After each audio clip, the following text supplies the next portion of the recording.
Gauge pressure, absolute pressure এগুলো সম্পর্কে, ঠিক আছে?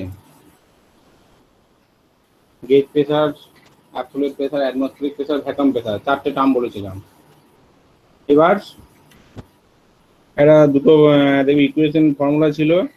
গেজ প্রেসার মানে ছিল absolute pressure minus atmospheric pressure, আর ভ্যাকুয়াম প্রেসার মানে ছিল atmospheric pressure minus absolute pressure. এখান থেকে দেখো অঙ্ক থাকে পরীক্ষায় পড়ে অঙ্কগুলো, যেমন একটা অঙ্ক দেখানো হয়েছে, দেখো অঙ্কটা বলছি।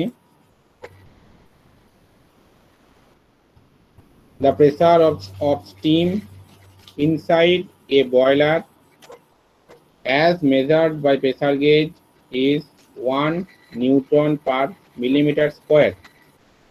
মানে হচ্ছে pressure of steam inside a boiler, মানে একটা বয়লারের ভেতরে যে স্টিম আছে একটা প্রেসার গেজ দিয়ে মেজার করা হয়েছে, তার মান হচ্ছে 1 Newton per millimetre square. Pressure gauge এখানে আর বলে দিই, প্রেসার গেজ যেটা ডিসপ্লে করে সেটা হচ্ছে গেজ প্রেসার, ঠিক আছে?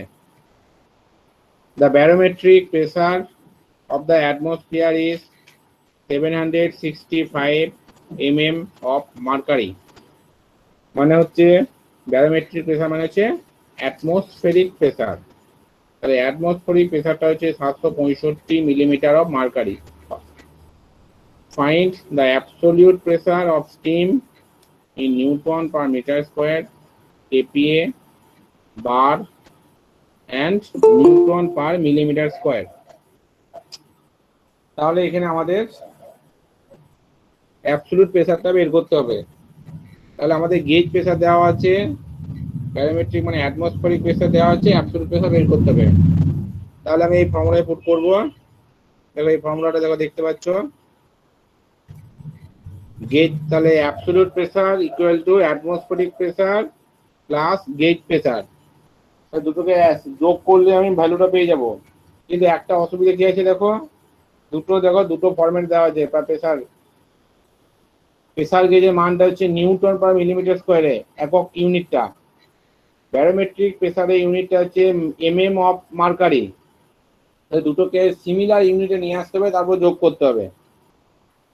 এখানে কি করে করেছে দেখো, গেজ প্রেসার হচ্ছে 1 নিউটন পার মিলিমিটার স্কোয়ার, এটাকে নিউটন পার মিটার স্কোয়ার এনেছে। এবার হচ্ছে atmospheric pressure 765 mm of Hg। এবার আগের দিন বলছিলাম যে এটা একটা জিনিস মনে রাখতে পারো, 1 mm অফ Hg মানে হচ্ছে 133.3 নিউটন পার মিলিমিটার স্কোয়ার। মনে রাখতে যদি না পারো তাহলে অন্য কিছু মনে রাখতে হবে, সেটা যে পারদের ঘনত্ব, তাহলে সেটাও করতে পারো। 765 mm অফ Hg মানে মিটার নিয়ে যাবে 0.765 মিটার, কিন্তু পারদের বললাম ঘনত্ব মানে H ইন্টু রো ইন্টু জি। প্রেসার মানে হচ্ছে H রো জি, যেখানে height into density into gravitational acceleration. তাহলে আমার এখানে পারদের ঘনত্ব 13,600 ইন্টু 9.8, ওগুলো বসালেও একই মান বেরোবে। বা যদি না মনে রাখতে যাও ডাইরেক্ট 133.3 বসিয়ে দিতে পারো 765 সঙ্গে, ভ্যালুটা পেয়েছে দেখো 0.102 into 10⁶ newton per metre square. এটা অ্যাটমসফেরিক প্রেসার। এবার অ্যাবসলিউট প্রেসার কত হবে, তাহলে দেখো এটার এখন নিউটন পার মিটার স্কোয়ার, আর গেজ প্রেসারও পেয়েছি নিউটন পার মিটার স্কোয়ার। দুটোই আমার সিমিলার ইউনিট হয়ে গেছে। একই সিমিলার ইউনিট হওয়ার ফলে দুটোকে আমি অ্যাড করতে পারবো। তাহলে অ্যাবসলিউট প্রেসার মানে হচ্ছে অ্যাটমসফেরিক প্লাস গেজ, দুটোকে অ্যাড করে আমি নিউটন পার মিটার স্কোয়ার এককে পেলাম একটা অ্যান্সার। আমাকে কি বের করতে হবে, কি বলেছে দেখো, find the absolute pressure of steam in newton per metre square, তারপর হচ্ছে কেপিএ, তারপরে বার, তারপর নিউটন পার মিলিমিটার স্কোয়ার, এগুলো বলেছে। তাহলে নিউটন পার মিটার স্কোয়ার কি হবে, মানে হচ্ছে পাস্কেল, এইটা মানেই। তাহলে কেপিএ মানে কিলো পাস্কেল করতে গেলে কি হবে, 1000 দিয়ে ভাগ করবো বা 10⁻³ দিয়ে ভাগ করব। তারপর হচ্ছে বার মানে কি, বার মানে হচ্ছে এটা পাস্কেল আছে, আমরা জানি 10⁻1 বার মানে হচ্ছে 10⁵ পাস্কেল। তাহলে হচ্ছে আমার পাস্কেলকে 10⁵ দিয়ে ভাগ করলে আমি বার পেয়ে যাব। এবার হচ্ছে Newton per millimetre square, millimetre square কি করবো না, মিটার থেকে মিলিমিটার করতে গেলে এখানে মিটার স্কোয়ার আছে 10⁴ দিয়ে ভাগ করব। সরি 10⁶ দিয়ে ভাগ করবো, 10⁶ দিয়ে ভাগ করলে আমার এই যে ভ্যালুটা হচ্ছে 1.102, এটা নিউটন বা মিটার স্কয়ার হয়ে গেল। একই সিমিলার টাইপের অঙ্ক দেখো, ভ্যাকুয়াম প্রেসারের একটা অঙ্ক দিয়েছে। In a condenser of A steam power plant the vacuum is recorded as 700 mm of mercury। কি বলেছে তাহলে in a condenser of A steam power plant, মানে একটা স্টিম পাওয়ার প্ল্যান্ট আছে, সেখানে কন্ডেন্সারে ভ্যাকুয়ামের রিডিং হচ্ছে 700 মিলিমিটার অফ মার্কারি, মানে 700 millimetre পারস্পরিক সমান হচ্ছে, সেটা হচ্ছে vacuum pressure. If the barometric reading is 760 mm of mercury, barometric reading হচ্ছে 760 মিলিমিটার মার্কারি, এটা তাহলে হচ্ছে অ্যাটমসফেরিক প্রেসার ব্যারোমেট্রিক রিডিংটা। Find the absolute pressure in the condenser in newton per metre square, এপিএ, bar and newton per millimetre square. তাহলে এখানে কি কি দেওয়া আছে দেখো, ভ্যাকুয়াম প্রেসার আছে 700 millimetre of Hg, barometer reading আছে 760 মিলিমিটার অফ এইচজি, তাহলে আমাকে অ্যাবসলিউট প্রেসার বের করতে হবে। এবার ভ্যাকুয়াম প্রেসারের ক্ষেত্রে অ্যাবসলিউট প্রেসারের যে বা অ্যাটমসফিয়ারের রিলেশনটা দেখো, ফর্মুলাটা এই দেখো এখানে রিলেশনটা দেওয়া আছে, দেখতে পাচ্ছ absolute pressure equal to atmospheric pressure minus vacuum pressure. তাহলে এই যে ফর্মুলাটা দেওয়া হয়েছে বা বললাম যেটা ভ্যাকুয়াম মানে হচ্ছে অ্যাটমসফেরিক মাইনাস অ্যাবসলিউট করে করতে পারো, যে কোনো একটা মনে রাখলেই হবে। তাহলে এইটা থেকে আমি বের করতে পারবো, ভ্যাকুয়াম আর অ্যাটমসফেরিক দিয়ে দিয়েছে, তাহলে অ্যাবসলিউট বের করতে পারবো। এবার দেখি ফর্মুলাটা পেলাম, দেখো দুটো সিমিলার একই ইউনিটে একই আছে, এম অফ মানে millimetre of Hg mercury, vacuum হচ্ছে 700 আর ব্যারোমিটার 760। তাহলে এখানে আমার ভ্যাকুয়াম রিডিংটা অ্যাবসলিউটটা কত হবে, অ্যাবসলিউট যে অ্যাটমসফেরিক মাইনাস ভ্যাকুয়াম, মানে 760 মাইনাস 700 মানে হচ্ছে 60 মিলিমিটার অফ এইচজি বা 60 mm অফ এইচজি। এবার 1 mm of Hg, 1 mm of Hg equal to 133.3, এটাকে বের করলাম। তাহলে এখান থেকে আমার অ্যাবসলিউট প্রেসার পেয়ে গেলাম 7998 নিউটন পার মিটার স্কোয়ার। এবার এখানে যে একই রকম বললাম যে অঙ্কের উত্তরটা বেরিয়ে গেল। এবার হচ্ছে তোমার বিভিন্ন ফর্মে বার করতে বলেছে, কেপিএ, বার বা তোমার ধরো নিউটন পার মিলিমিটার স্কোয়ার, সেগুলোকে জাস্ট ইউনিটটা বিভিন্ন রকমভাবে প্রকাশ করতে হবে। যেমন প্রথমে নিউটন পার মিটার স্কোয়ার বেরিয়েছে, এটা কেপিএ করেছে, বার করেছে, newton per metre millimetre square করেছে, এগুলো মানে এগুলো বিভিন্ন ফর্মে জাস্ট বের করতে বলে। তাহলে এটা গেল আমাদের প্রেসারে, দেখবে এই দুটো টাইপের অঙ্ক থাকে, একটা ভ্যাকুয়াম প্রেসার, একটা গেজ প্রেসার। এই দুটো ফর্মুলা জেনে রাখলে পাওয়া যাবে। এইটুকু মনে রাখবে, গেজ আর ভ্যাকুয়াম পার্থক্যটা একটা ফর্মুলা টাইপ মনে রাখলে বাকিটা পারবে। গেজ মানে হচ্ছে অ্যাবসলিউট মাইনাস অ্যাটমসফেরিক, আর ভ্যাকুয়াম মানে হচ্ছে অ্যাটমসফেরিক মাইনাস অ্যাবসলিউট, তাহলে মোটামুটি পারবে যে কোনো অঙ্ক থাকুক।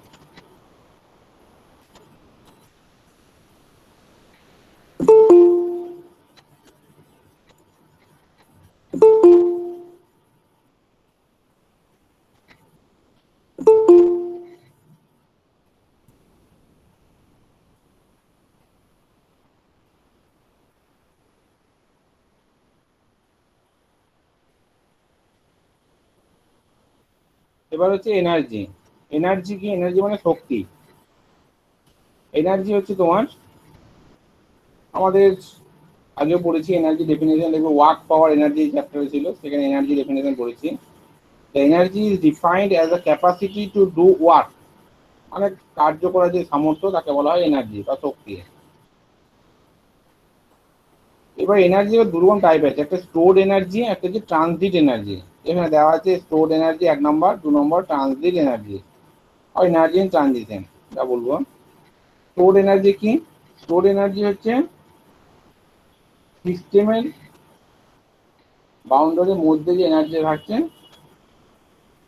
Energy possessed by system within its boundaries, মানে বাউন্ডারির মধ্যে যে এনার্জি থাকছে সেটা হচ্ছে আমার স্টোরড এনার্জি। যেমন কি কি এক্সাম্পল আছে, পোটেনশিয়াল এনার্জি, কাইনেটিক এনার্জি আর internal energy, example of stored energy. এটা হচ্ছে তোমার, যেমন ধরো তোমার একটা সিস্টেম আছে, মানে একটা ধরো গ্যাস আছে কোনো সিলিন্ডারের মধ্যে, এবার সেই সময় গ্যাসটার মধ্যে যে এনার্জি, স্টোরড এনার্জি কোনগুলো বলবো না, কাইনেটিক এনার্জি মানে গতি শক্তি, যেটা আমরা এক্সাম্পল দিয়ে বলি half into m into v square.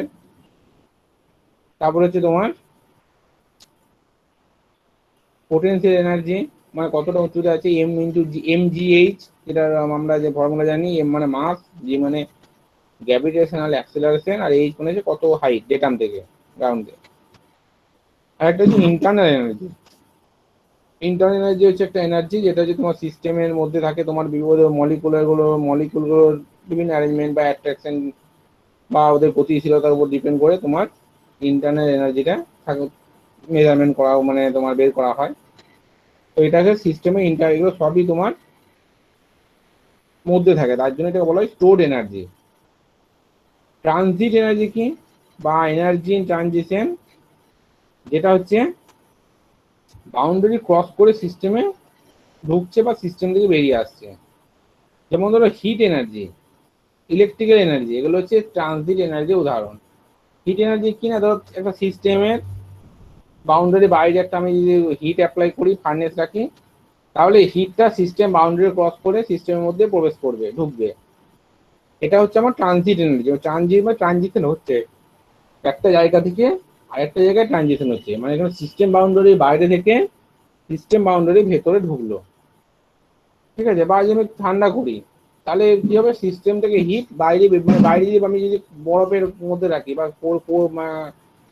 ধরো কোল্ড এনভায়রনমেন্টের মধ্যে রাখি, তাহলে কি হবে, সিস্টেমের গ্যাসের যে টেম্পারেচার যেমন ফল করে, মানে ভেতরে হিটটা বাউন্ডারি ক্রস করে বাইরে বেরিয়ে আসবে। তাহলে আমার এটা হচ্ছে ট্রানজিট এনার্জি। ইলেকট্রিক্যাল এনার্জিও সিমিলারলি, তোমার ধরো একটা মানে বাইরে থেকে ঢুকবে, মানে তোমার এবং সার্কিট একটা তোমার তার ইলেকট্রিকের ওয়্যারের মধ্যে দিয়ে আবার বেরিয়ে যাবে সেখান থেকে। তাহলে এগুলো এক্সাম্পল অফ ট্রানজিট এনার্জি। এবার যেমন টাইপস অফ স্টোর এনার্জি যেগুলো বলেছি, স্টোর এনার্জি কি কি টাইপের হয় যেটা বললাম। পোটেনশিয়াল এনার্জি মানে স্থিতিশক্তি, বাংলাতে স্থিতিশক্তি। কাইনেটিক এনার্জি বাংলা হচ্ছে গতিশক্তি। আর ইন্টারনাল এনার্জি মানে অভ্যন্তরীণ শক্তি। এই তিনটে, এগুলো হচ্ছে স্টোর এনার্জি শ্রেণীবিভাগ। যেটা বললাম পোটেনশিয়াল এনার্জি মেজার করা হয় এম জি, এখানে জেড বলেছে, এম জি এইচ বললাম আগে, আমি এখানে এম জি জেড, জেডটা হচ্ছে হাইট ও ডেটাম থেকে ধরা হচ্ছে, জেডের হাইটটা।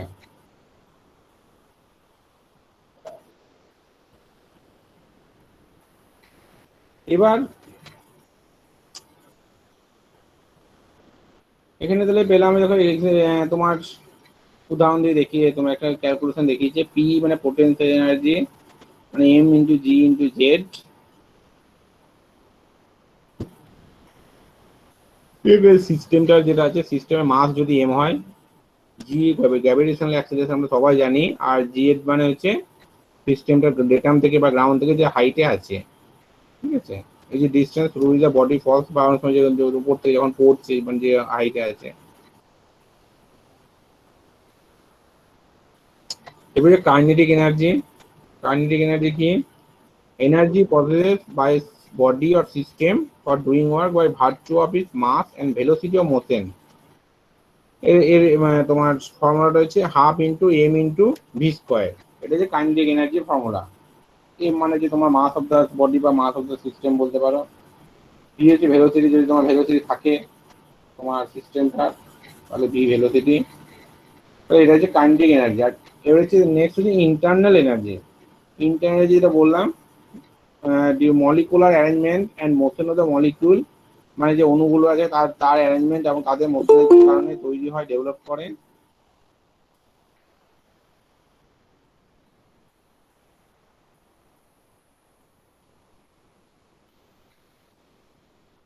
আমিও তাহলে অনেকবার ঘটনা অ্যাকসেপ্ট করুন।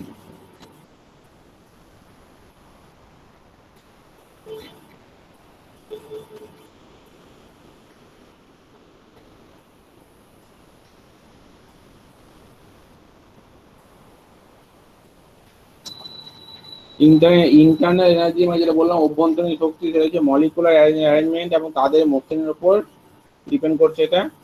এটাকে জেনারেলি প্রকাশ করা হয় ইউ দিয়ে। বড় ইট ইজ রিপ্রেজেন্টেড বাই পুরো টোটাল ইন্টারনাল এনার্জিটা মানে সিস্টেমের বড় হাতের ইউ দিয়ে।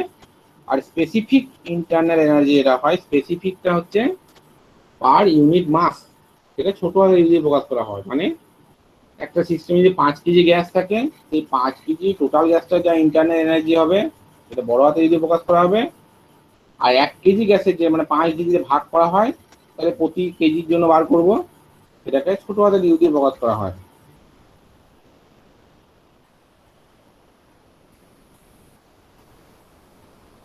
এবার নর্মালি আমাদের থার্মোডাইনামিক্সে কি হয়, we mainly concerned with the change in internal energy which depends upon the change in temperature of the system। মানে হচ্ছে আমাদের এখানে মেইনলি যেটা আলোচনা করা হয় পড়ার মানে আমরা পড়ি চেঞ্জ ইন ইন্টারনাল এনার্জি, মানে ইন্টারনাল এনার্জি চেঞ্জটা আমরা দেখি, এবং যেটা মেইনলি ঘটে কি জন্য, change in temperature of the system, সিস্টেমের টেম্পারেচার চেঞ্জ হলে আমাদের ইন্টারনাল এনার্জি চেঞ্জ হয়, সেটাই আমরা পড়ি। এবারে দেখো total energy of the system, total energy capital e দিয়ে প্রকাশ করছে কি কি না, সাম অফ থ্রি এনার্জি, তিনটে এনার্জি যোগ করে। সিস্টেমের টোটাল এনার্জি হচ্ছে তাহলে potential energy plus kinetic energy plus internal energy. এবার এগুলোকে ভেঙে নিয়েছি, পোটেনশিয়াল এনার্জি মানে m g z, kinetic energy মানে হচ্ছে হাফ এম ভি স্কোয়ার, আর ইন্টারনাল এনার্জি মানে হচ্ছে ইউ। এটা গেল তাহলে টোটাল এনার্জি। এবারে যেটা বললাম স্পেসিফিক যখন বার করব, স্পেসিফিক বের করার জন্য হচ্ছে ছোট হাতের ই দিয়ে বলবো। এই ছোট হাতের ই দিয়ে কি করছি আমি, তখন আমি যেটা বললাম এটা পার ইউনিট মাস হবে, ছোট হাতের পি প্লাস ছোট হাতের কে ই প্লাস ছোট হাতের ইউ।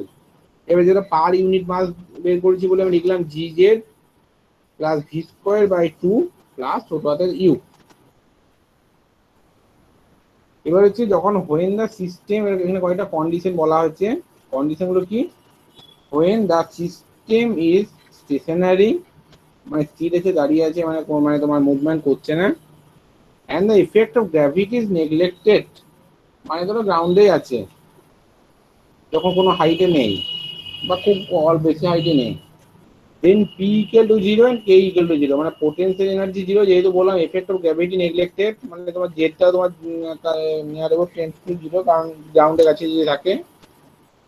আর কেই মানে কাইনেটিক এনার্জি জিরো, মানে যেহেতু সিস্টেমটা হচ্ছে স্টেশনারি, মানে ভেলোসিটি নেই, তাহলে কাইনেটিক এনার্জি জিরো হবে, গতিশীল না থাকলে কাইনেটিক এনার্জি হবে না।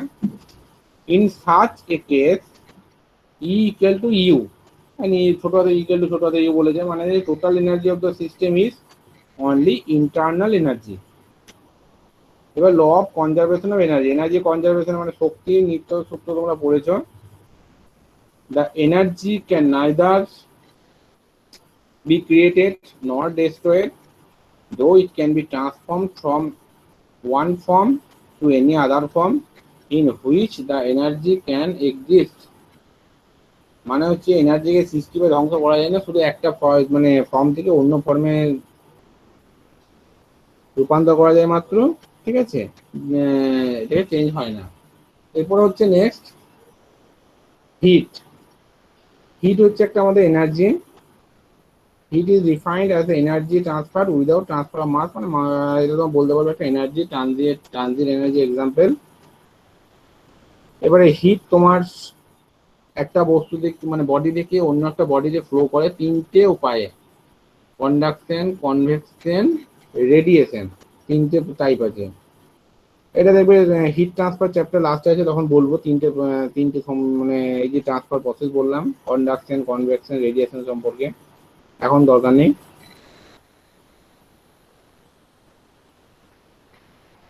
এখানে কয়েকটা following points are worth noting about heat. Heat সময় কয়েকটা পয়েন্ট আছে, যেমন কি কি, the heat is transferred across a boundary from a system at a higher temperature to a system at a lower temperature by virtue of the temperature difference। মানে টেম্পারেচারে যদি পার্থক্য হয়, তাপমাত্রা পার্থক্য হয়, তাহলে হায়ার টেম্পারেচার সিস্টেম থেকে লোয়ার টেম্পারেচার সিস্টেমের মধ্যে দিয়ে হিট ফ্লো করবে, ঠিক আছে। The heat is a form of transit energy which can be identified only when it crosses the boundary of a system heat exist only during transfer of energy into or out of a system. মানে যেটা বললাম, hit হচ্ছে একটা transit energy, যেটা identify করা হয় যখন এটা সিস্টেম বাউন্ডারি ক্রস করে। The heat flowing into a system is considered as positive and heat flowing out of a system is considered as negative. মানে হিট যখন সিস্টেমের মধ্যে ঢুকবে তখন সেটাকে বলে পজিটিভ ধরা হবে, আর যখন সিস্টেম থেকে বেরিয়ে আসবে তখন সেটাকে বলা হবে নেগেটিভ। মানে ধরো একটা তোমার সিলিন্ডারের মধ্যে বা ভেসেলের মধ্যে গ্যাস বা এয়ার কিছু আছে, আমি বাইরে দেখে হিট অ্যাপ্লাই করছি, মানে ফার্নেসের কাছে রেখেছি আমি, তার মানে কি ফার্নেস থেকে হিট আমার সিস্টেমে প্রবেশ করবে।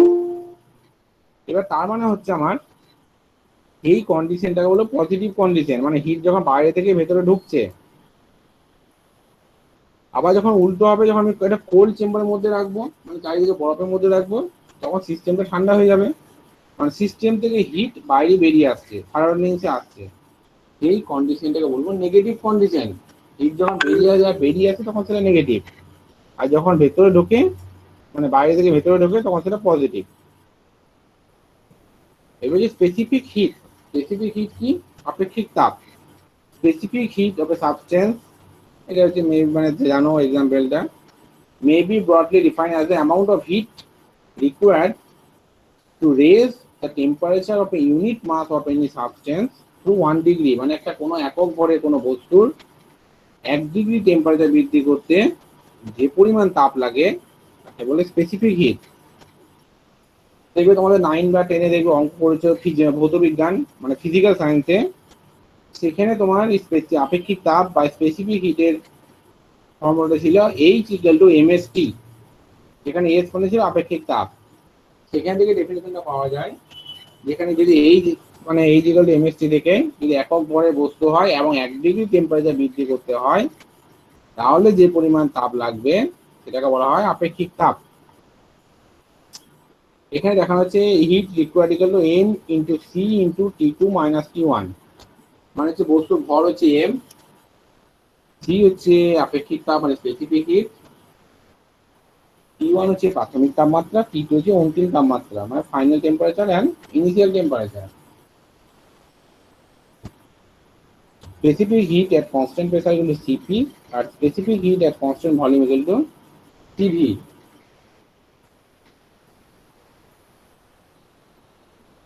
এটাকে তোমার গ্যাসের ক্ষেত্রে তোমার গ্যাসের ক্ষেত্রে দুখানা স্পেসিফিক হিট হয়। আমাদের সলিডের ক্ষেত্রে স্পেসিফিক হিট একটাই হয়ে দেখেছিলাম স্পেসিফিক হিট, কিন্তু গ্যাসের ক্ষেত্রে দুখানা দেখা যায়, specific heat at constant pressure Cp আর এটা যে specific heat at constant volume Cv।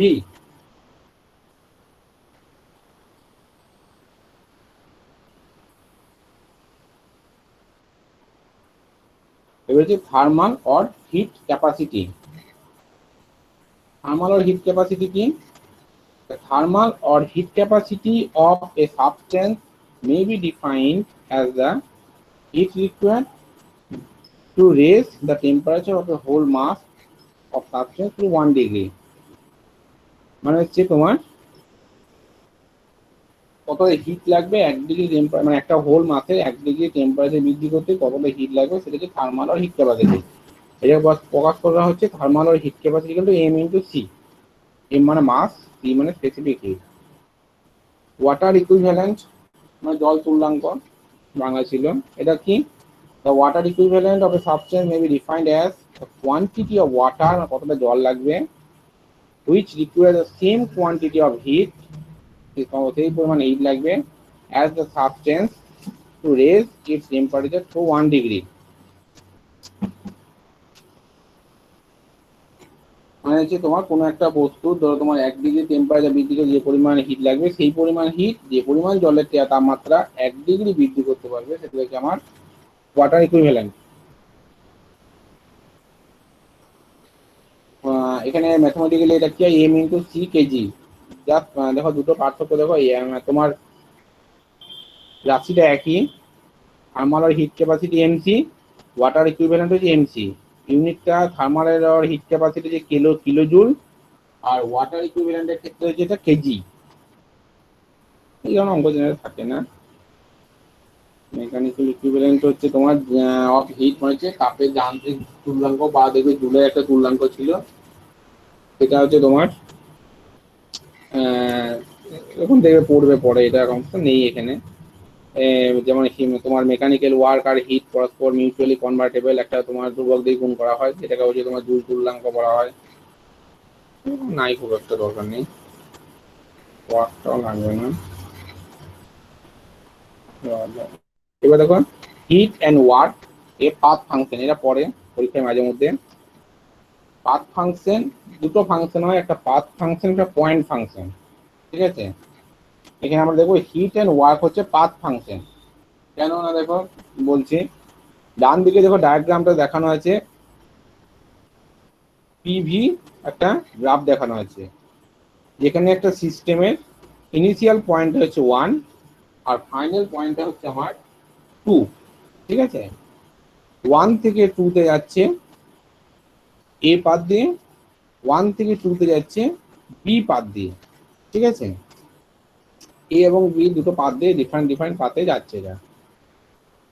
এবার হিট এন্ড ওয়ার্ক, এবার দেখো তোমার এটা heat and work path function কেন বলছি আমি, তার কারণ হচ্ছে তোমার এই যে তাপটা আমার বা কৃতকার্যটা সবসময় পাথটার উপর ডিপেন্ড করে। আমার যদি 1A2 তে যেত, তার নিচে কি হতো, একটা ধরো এই যে 1 থেকে 2 থেকে ডটেড লাইন দেখিয়েছি, 1 থেকে ডটেড লাইন নেমেছে V1 এ, 2 থেকে ডটেড লাইন নেমেছে V2 তে, তাহলে এই নিচে যে এনক্লোজ এরিয়া, এটা ডিপেন্ড করছে, এটা তোমার ডিনোট করছে আমার কতটা কৃতকার্য হচ্ছে ওয়ার্ক ডান। তাহলে আমার এখানে 1A2 যে লাইনটা আছে, তার নিচে যে এরিয়াটা আছে, আর 1B2 তার নিচে যদি আমি এরিয়াটা ক্যালকুলেশন হিসাব করি, দুটো কিন্তু আলাদা হবে। দেখো 1 এবং 2 দুটো কিন্তু ডিফারেন্ট পাথে গেছে, এ পাথ এবং বি পাথে গেছে, কিন্তু দুটোর ক্ষেত্রে এরিয়াটা ডিফারেন্ট, মানে 1A2 আন্ডারে যে এরিয়াটা, সেটা ক্যালকুলেট করে যা হবে, 1B2 এর আন্ডারে এরিয়াটা ক্যালকুলেট করে ডিফারেন্ট হবে। তার মানে কি হচ্ছে, তার মানে আমার কোন পাথ দিয়ে যাচ্ছে সিস্টেমটা, যখন সিস্টেমটা স্টেট চেঞ্জ হচ্ছে 1 থেকে 2 তে, তখন 1 থেকে 2 তে চেঞ্জ হওয়ার সময়, এই 1 থেকে 2 তে চেঞ্জ হওয়ার সময় এ পাথে গেল না বি পাথে গেল, তার উপর ডিপেন্ড করছে কতটা ওয়ার্ক ডান হচ্ছে।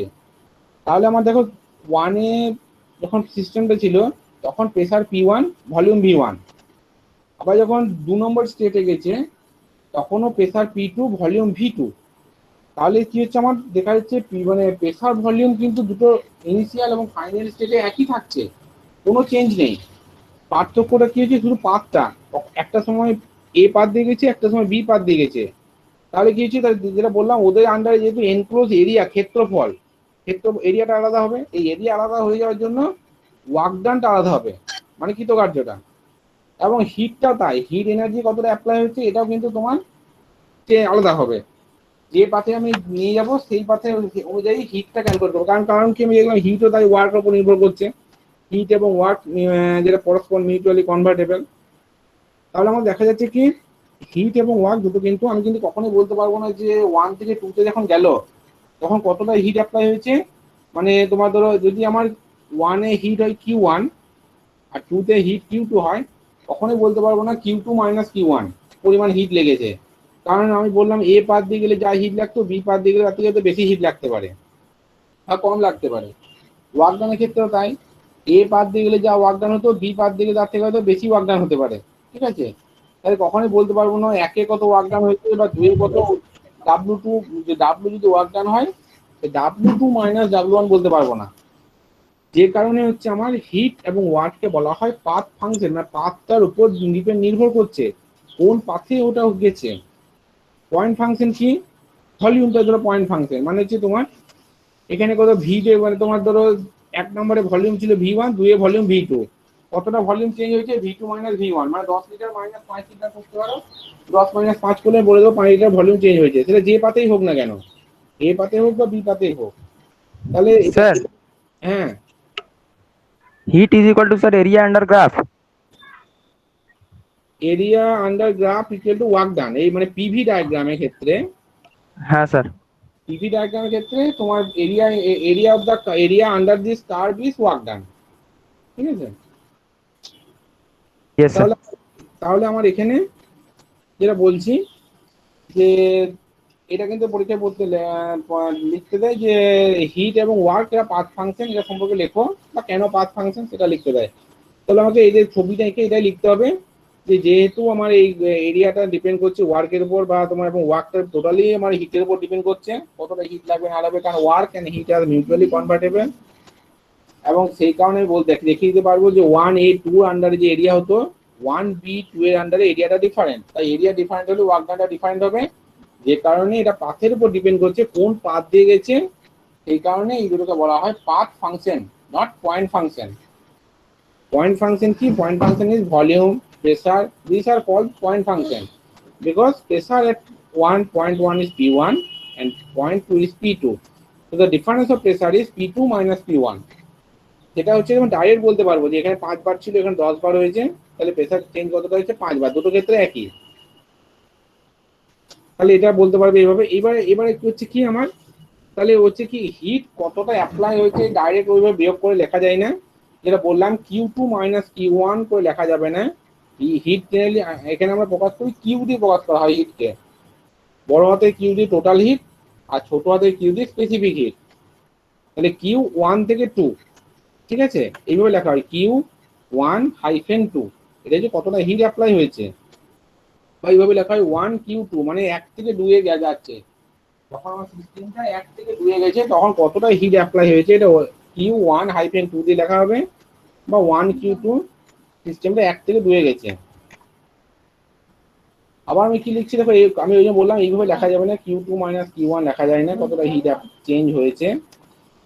W কি হয়েছে, W ক্ষেত্রে লিখতে হবে W1 থেকে 2 বা 1W2, মানে হচ্ছে ওয়ার্ক ডান 1 থেকে 2 এ যখন যাচ্ছে তখন কতটা ওয়ার্ক ডান হয়েছে, এইভাবে লিখতে হয়। W2 মাইনাস W1 লেখা যায় না।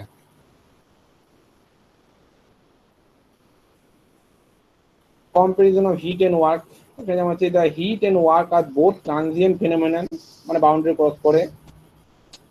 Hit and work are boundary, এটা বললাম বাউন্ডারি ফিনোমেনন মানে তোমার বাউন্ডারি ক্রস একই ব্যাপার দুটোই। The heat and work represent the energy crossing the boundary of the system. The heat and work are path function and hence they are inexact differential. Inexact মানে হচ্ছে পুরোপুরি ডিফারেন্সিয়াল নয়, মানে ধরো ভলিউম কতটা চেঞ্জ হয়েছে যদি বলি সেটা V2 মাইনাস V1 বা ডিভি লিখবো, ঠিক আছে, ডিভি, কিন্তু ইনএক্সাক্ট মানে কি পুরোপুরি ডিফারেন্সিয়াল নয়, বিয়োগফল নয়, তার জন্য যেটা লিখা হয় ডেল দিয়ে, ডেল ডাব্লিউ বা ডেল কিউ লিখিয়ে দেখো, এখানে লিখেছি ডেল ডাব্লিউ, এখানে লিখেছি ডেল কিউ, ঠিক আছে। এগুলোকে আমি তাই জন্য বলা হয় ইনএক্সাক্ট ডিফারেন্সিয়াল, পুরোপুরি ডিফারেন্স যেটা বললাম ওই জন্য Q2 মাইনাস Q1 হয় না, বা আমি ডিকিউ লিখি না, এই জন্য এটাকে এইভাবে লেখা হয়েছে। এবার হচ্ছে নেক্সট হচ্ছে পাওয়ার। পাওয়ার মানে হচ্ছে work done by time taken, এটা লাগে না খুব একটা। হচ্ছে ল অফ থার্মোডাইনামিক্স, থার্মোডাইনামিক্সের ল কি কি আছে, 0th law of thermodynamics, first law of thermodynamics, আর হচ্ছে সেকেন্ড ল অফ থার্মোডাইনামিক্স, তিনটে ল আছে, 0th ল, ফার্স্ট ল, সেকেন্ড ল। 0th ল কি বলছে, when two systems are each in thermal equilibrium with a third system, যখন বলছে দুটো সিস্টেম প্রত্যেকে একটা তৃতীয় সিস্টেমের সঙ্গে থার্মাল ইকুইলিব্রিয়ামে আছে, then the two systems are also in thermal equilibrium with one another, তাহলে কি এই সিস্টেম দুটো নিজের মধ্যে থার্মাল ইকুইলিব্রিয়ামে থাকবে। যেমন ধরো এক্সাম্পল স্বরূপ বলছি এ বি সি তিনটে সিস্টেম আছে, এবার যদি বলি এ সি এর সঙ্গে থার্মাল ইকুইলিব্রিয়ামে আছে এবং বি সি এর সঙ্গে থার্মাল ইকুইলিব্রিয়ামে আছে, মানে এক কথা হচ্ছে এ এবং বি প্রত্যেকটি ধরো সি এর সঙ্গে থার্মাল ইকুইলিব্রিয়ামে আছে, তাহলে এ এবং বি তারা নিজেদের মধ্যে পরস্পর থার্মাল ইকুইলিব্রিয়ামে থাকবে, বুঝে গেল, এ এবং বি তারা পরস্পর নিজেদের মধ্যে থার্মাল ইকুইলিব্রিয়ামে থাকবে, যেটা এটাই বলেছে দেখো, when two systems মানে যখন দুটো সিস্টেম আর each in thermal equilibrium with third system, মানে এটা তৃতীয় সিস্টেমের সঙ্গে যখন থার্মাল ইকুইলিব্রিয়ামে আছে, then the two systems, তখন এই দুটো system are also in thermal equilibrium with one another, তারা প্রত্যেকে নিজেদের মধ্যে থার্মাল ইকুইলিব্রিয়ামে থাকবে। মানে যেটা এক্সাম্পলে যেটাই বললাম আমি আরেকবার বলে দিচ্ছি, কি বুঝতে না পেরেছো। মানে এ এবং বি দুটো সিস্টেম, তারা আরেকটা তৃতীয় সিস্টেম, ধরো সিস্টেমটা সি, তার সঙ্গে প্রত্যেকেই নিজে নিজে থার্মাল ইকুইলিব্রিয়ামে আছে। মানে এ এবং সি থার্মাল ইকুইলিব্রিয়ামে আছে, আবার বি এবং সি থার্মাল ইকুইলিব্রিয়ামে আছে। ঠিক আছে, তাহলে বলবো এ এবং বি নিজেদের মধ্যেও থার্মাল ইকুইলিব্রিয়ামে থাকবে। ঠিক আছে, এইটা হচ্ছে আমাদের zeroth law of thermodynamics. The law provides the basis of temperature measurement. এই লটা থেকে টেম্পারেচার মেজারমেন্টের বেসিস পাওয়া যায়। মানে কি, যে থার্মাল ইকুইলিব্রিয়াম আমরা বলেছিলাম যে তোমার টেম্পারেচারে তোমার যে ডিফারেন্স না থাকে, তার মানে এ এবং সি ইকুইলিব্রিয়াম মানে এদের মধ্যে থার্মাল টেম্পারেচার ডিফারেন্স নেই, যে কারণে আমার এখান থেকে টেম্পারেচারের বেসিসটা পাওয়া যায়। এবং দেখবে এটা অবজেক্টিভ মাঝে মধ্যে পড়ে যে কোন ল থেকে টেম্পারেচার মেজারমেন্টটা পাওয়া যায়, তখন লিখতে হবে জিরোথ ল। এবার হচ্ছে ফার্স্ট ল। ফার্স্ট ল কাকে বললে? ফার্স্ট ল অফ থার্মোডাইনামিক্স হচ্ছে, this law may be stated as follows. দুটো দেখবে দেওয়া আছে এখানে। The heat and mechanical work are mutually convertible. মানে হিট এবং মেকানিক্যাল ওয়ার্ক পরস্পরের মিউচুয়ালি কনভার্ট হয়। এবার এই ল অনুযায়ী কি বলছে, সাইক্লিক ইন্টিগ্রাল দেখানো যেতে একটা ইন্টিগ্রেশন, তার মধ্যে একটা রাউন্ড মধ্যে দেখানো হয়েছে, এটা সাইক্লিক ইন্টিগ্রাল। মানে পুরো সাইকেলের যে change of heat equal two পুরো সিস্টেমের চেঞ্জ অফ ওয়ার্ক ডান। ঠিক আছে, পুরো সাইকেলটাকে তাহলে ক্ষেত্রে আমি হিট এবং ওয়ার্ক ডান তোমার চেঞ্জটা একই থাকছে। এটা ফার্স্ট ল অফ থার্মোডাইনামিক্স। আরেকটা পার্ট বলেছে যেটা তোমার এই শক্তি নিত্য সূত্র, এখান থেকে বলেছে, the energy can neither be created not be destroyed though it can be transform from one form to another form. এখানে দেখছি del Q minus del W equal to D E. তাহলে এখান থেকে লিখতে পারবো যে হিট কতটা অ্যাপ্লাই হচ্ছে মাইনাস কতটা ওয়ার্ক ডান হচ্ছে, বাকি যে এনার্জি থাকছে সেটা ইন্টারনাল এনার্জিতে ব্যয়িত হবে, মানে তোমার টোটাল এনার্জিতে ব্যয়িত হচ্ছে, নট ইন্টারনাল এনার্জি। সিস্টেমের মধ্যে স্টোর এনার্জি, টোটাল এনার্জি সেটাতে ব্যয়িত হচ্ছে। তাহলে আমাদের এখান থেকে লিখতে পাচ্ছি del Q minus del W equal to dE. মানে যে পরিমাণ হিট অ্যাপ্লাই করেছি সেইটাকে আমি যদি ডেল কিউ ওইদিকে নিয়ে যাই, তার মানে del q equal to del ডাব্লিউ প্লাস ডিই। মানে যে পরিমাণ হিট দেবো আমি বা হিট বের মানে চেঞ্জ হবে, change in heat equal to change in work done plus change in total energy. এবার এটাকে আমি লিখছি তাহলে, যদি এক সিস্টেমটা 1 নম্বর স্টেট থেকে 2 নম্বর স্টেটে চেঞ্জ হয়, তখন Q12 এই ডেলটাকে ইন্টিগ্রেট করে লিখছি Q12 minus W12 equal to E2 minus E1।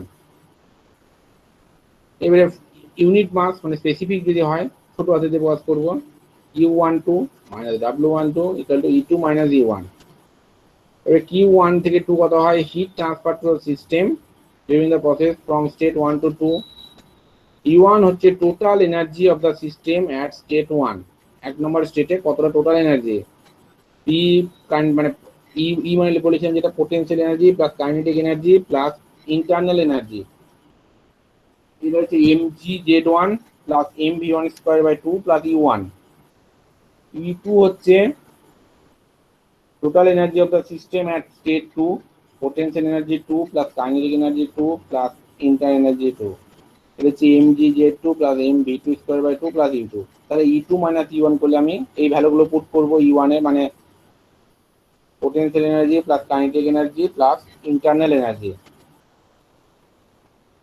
এখান থেকে লিখছি the above expression may be written as Q12 minus W12 মানে হচ্ছে E2 minus E1। এবার E2 জায়গায় লিখছি এটা P2 plus K2 plus U2। আবার E1 এর জায়গায় লিখছি P1 K1 E1।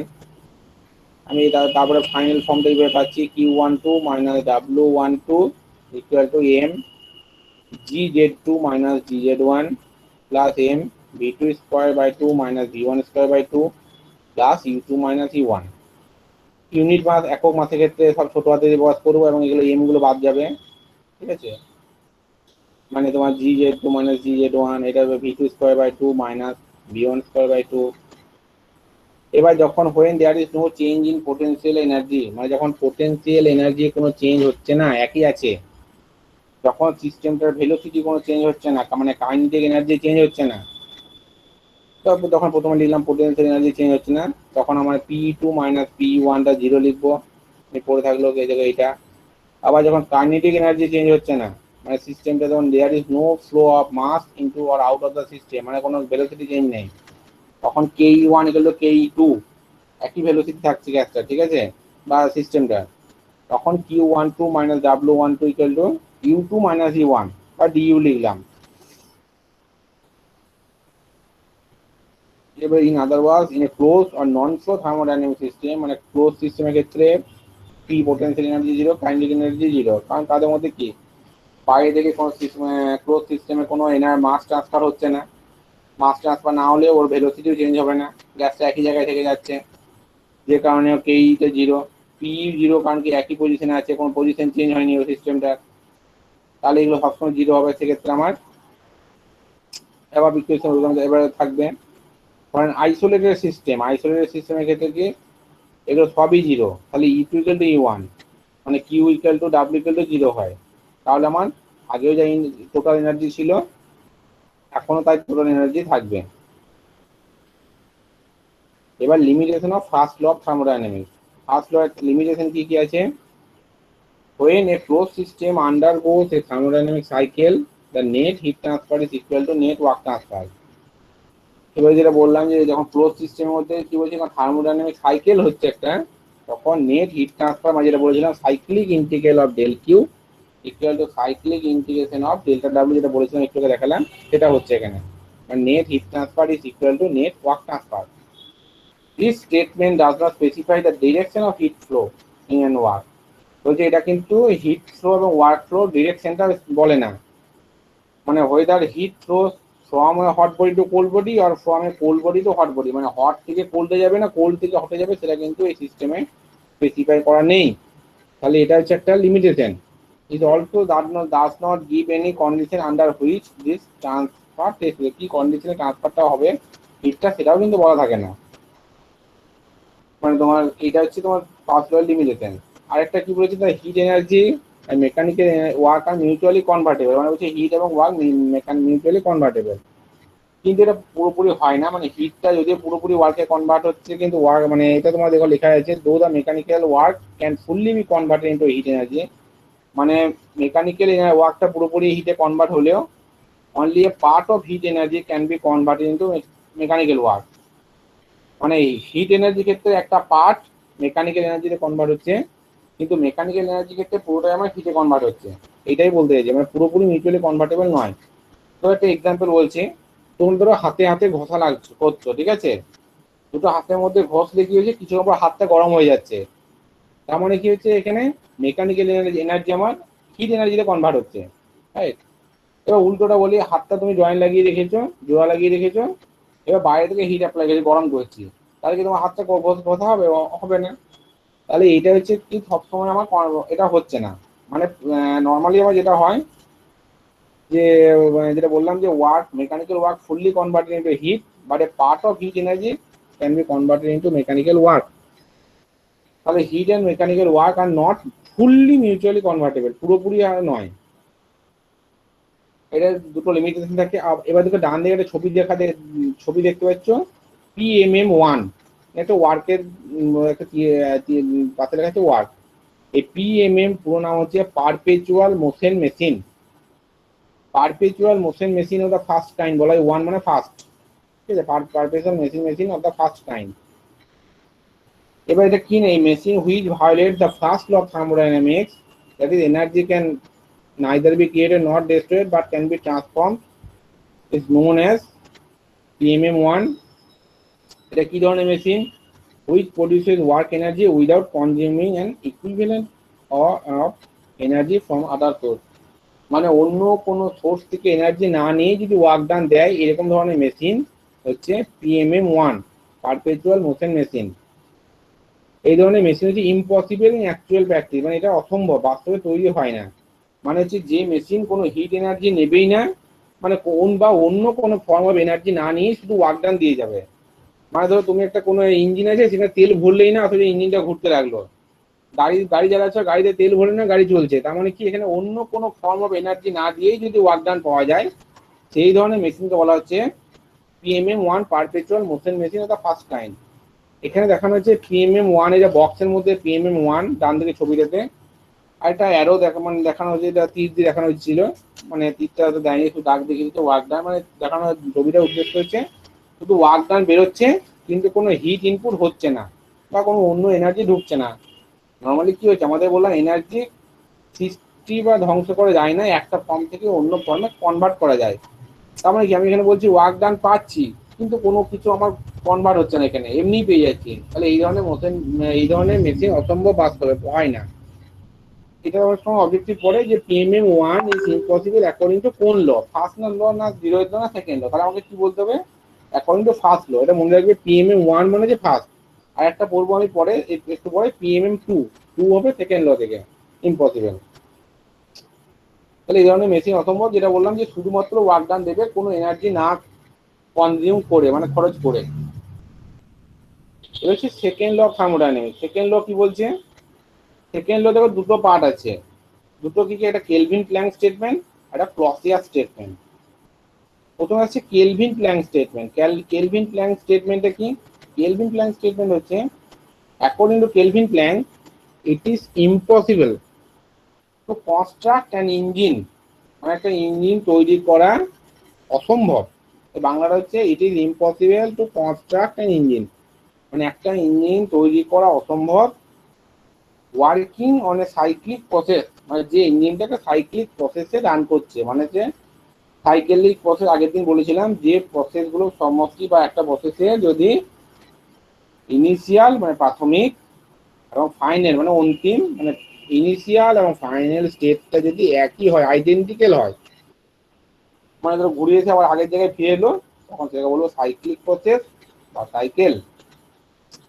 ওটাই বলেছি এখানে, ইট is impossible to construct an engine working on cyclic process, মানে সাইক্লিক প্রসেসে রান করছে এরকম একটা ইঞ্জিন তৈরি করা অসম্ভব হবে। তাহলে কন্ডিশনটা কি বলছে, whose sole purpose is to convert heat energy from a single thermal reservoir into an equivalent amount of work, মানে হচ্ছে যার একমাত্র উদ্দেশ্য হচ্ছে একটা হিট এনার্জিকে ইকুইভ্যালেন্ট অ্যামাউন্ট অফ ওয়ার্ক ডানে কনভার্ট করা, যদি এটা হিট এক্সচেঞ্জ করে শুধুমাত্র একটা সিঙ্গেল থার্মাল রিজার্ভারের সাথে। ঠিক আছে, এবার ঠিক কয়েকটা ডেফিনেশন এখানে পড়লাম, এই যে হিট ইঞ্জিন কাকে বলে, থার্মাল রিজার্ভার কাকে বলে, ঠিক আছে, এইগুলোকে দেখি কাকে বলে। তবে এই যে ছবি দেখতে পাচ্ছ এখানে বলছে হাই টেম্পারেচার রিজার্ভার, আবার ডান দিকে ছবি দেখতে পাচ্ছ এখানে লেখা আছে লো টেম্পারেচার রিজার্ভার। এই রিজার্ভার মানে হচ্ছে, আমরা জানি রিজার্ভার মানে ট্যাঙ্ক বা এইসবগুলোকে রিজার্ভার বলে, বা এই ধরনের কোনো একটা স্টোরেজ এইসবগুলোকে। এখানে এটা হচ্ছে কোনো হিট রিজার্ভার হচ্ছে তোমার এর মধ্যে হিট আছে প্রচুর রিজার্ভারটার মধ্যে, যেখান থেকে আমার কোনো হয়তো কিছু হিট নিয়ে নিলেও তার তাপমাত্রা টেম্পারেচারে পরিবর্তন হবে না। দু ধরনের দুটো নাম থাকে, এই যে হাই টেম্পারেচার রিজার্ভারটাকে বলা হয় সোর্স, তো ডান দিকে ছবিতে লেখা আছে, লো টেম্পারেচার রিজার্ভারকে বলা হয় সিঙ্ক। ঠিক আছে, তো ডান দিকে ছবিতে দেখো, এখানে দেখো হচ্ছে একটা সার্কেল আছে, তার ভেতরে আছে ই, তার মানে এটা হচ্ছে একটা ইঞ্জিন, ই মানে হচ্ছে ইঞ্জিন, এটা হচ্ছে হিট ইঞ্জিন। আরো সব ভালো কথা বলতে গেলে হিট ইঞ্জিন। হিট ইঞ্জিনটা কি করছে এখানে ছবি থেকে দেখতে পাচ্ছি আমরা, এই এই হিট ইঞ্জিনটা দেখো এখানে সোর্স মানে হাই টেম্পারেচার রিজার্ভার থেকে Q1 হিট ইঞ্জিনে ঢুকছে। ঠিক আছে, আবার ইঞ্জিন থেকে কি কি বেরোচ্ছে, Q2 পরিমাণ হিট বেরোচ্ছে, যেটা লো টেম্পারেচার রিজার্ভারে যাচ্ছে। আর কি হচ্ছে WE পরিমাণ ওয়ার্ক ডান বেরোচ্ছে। তার মানে কি বলতে পারবো আমি, এটা হচ্ছে হিট ইঞ্জিনের ছবি, যে হিট ইঞ্জিনটা একটা পারফেক্ট হিট ইঞ্জিনে কিভাবে কাজ করছে না, high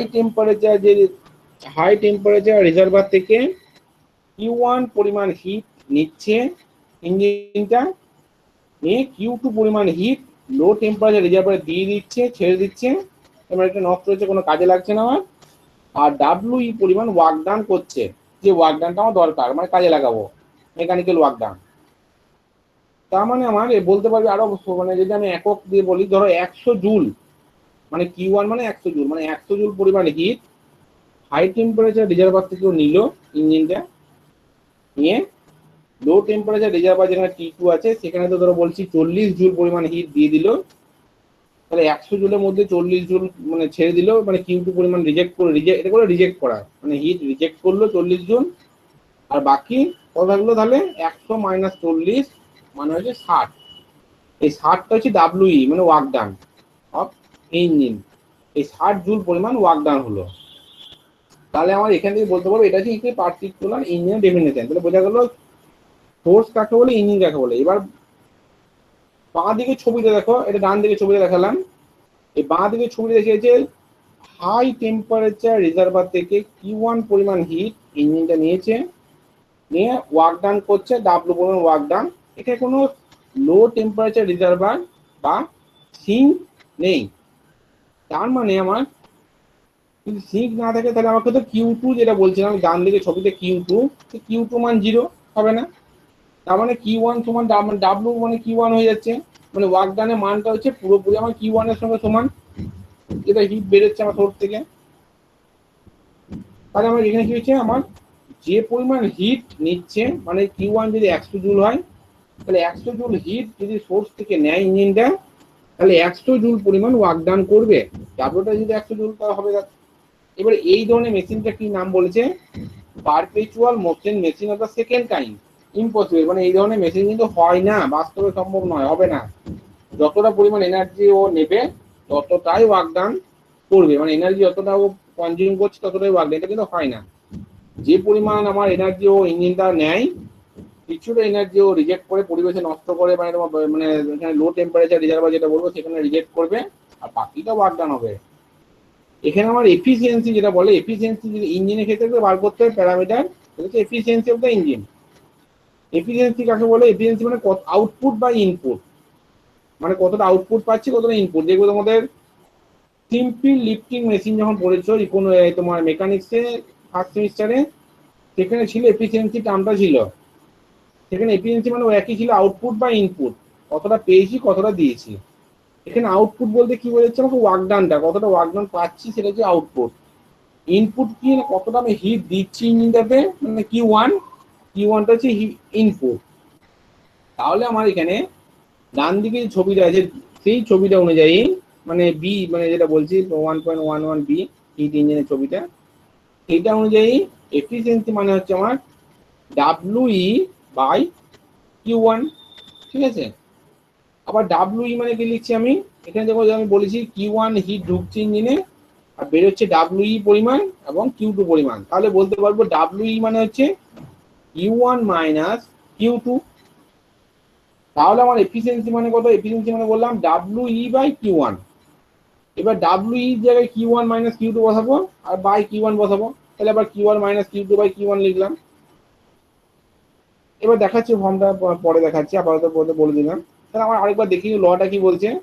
it is impossible to construct N engine, মানে এরকম একটা ইঞ্জিন তৈরি করা অসম্ভব, ওয়ার্কিং অন সাইক্লিক প্রসেস, যেটা সাইক্লিক প্রসেসে চলছে, হুজ সোল পারপাস মানে যার একমাত্র উদ্দেশ্য হচ্ছে is to convert hit energy, মানে হিট এনার্জিকে কনভার্ট করা from a single thermal reservoir, মানে একটা শুধুমাত্র একটা রিজার্ভার থেকে হিট নিয়ে সেটাকে ওয়ার্কে কনভার্ট করা অসম্ভব, into N equivalent amount of work, মানে একটা সমপরিমাণ ওয়ার্ক ডানে কনভার্ট করা।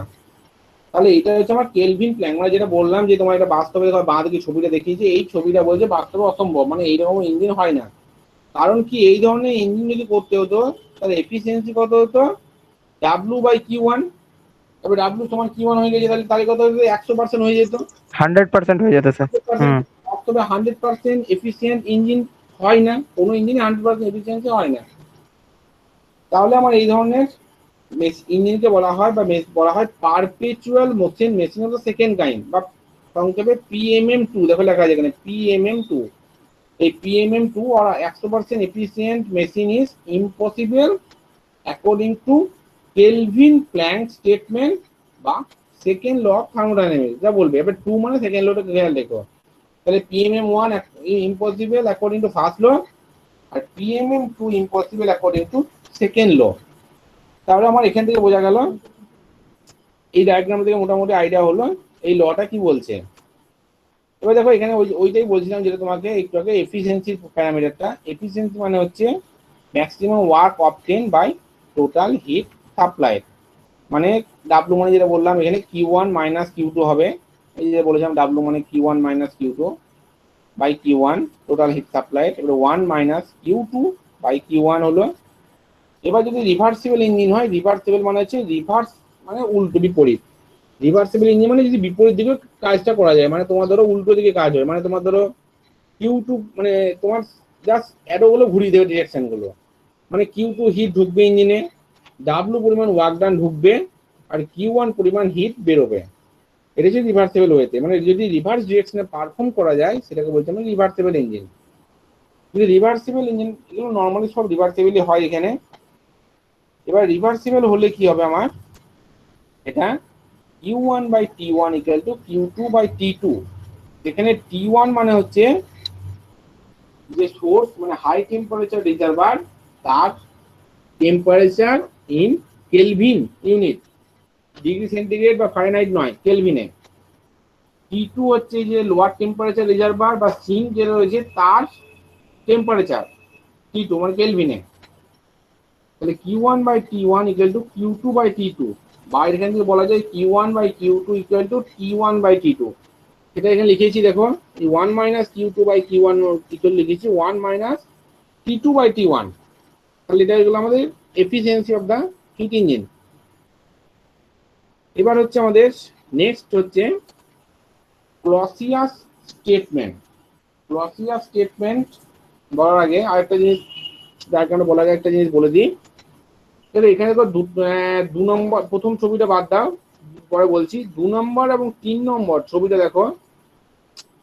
2 নম্বর ডায়াগ্রামটা কি আছে, এই উপরের দিকে যেটা দেখতে পাচ্ছ অ্যাটমসফিয়ার এর T1 মানে এটা হচ্ছে সোর্স মানে হাই টেম্পারেচার রিজার্ভার, মাঝে আর প্রকাশ করেছে, আর দিয়ে বলছে রেফ্রিজারেটর প্রকাশ করছি, রেফ্রিজারেটর। আর নিচে কোল্ড বডি আছে মানে সিঙ্ক। আর এখানে কি হচ্ছে ডাব্লু মানে ইনপুট হচ্ছে, ডাব্লু আর বলছি সাফিক্সে, মানে ডাব্লুটা ইনপুট। তারপরে ছবি দেখিয়েছে একই ব্যাপার, 3 নম্বর ছবিটা হিট পাম্প। এটা হচ্ছে hot body at temperature T1, যেখানে T1 গ্রেটার দেন T2 মানে সারাউন্ডিংসটা হচ্ছে T2। এখানে P হচ্ছে পাম্প, WP ঢুকছে, Q2 হিট অ্যাটমসফিয়ার থেকে নিচ্ছে, মানে এটা হচ্ছে আমার সিঙ্ক।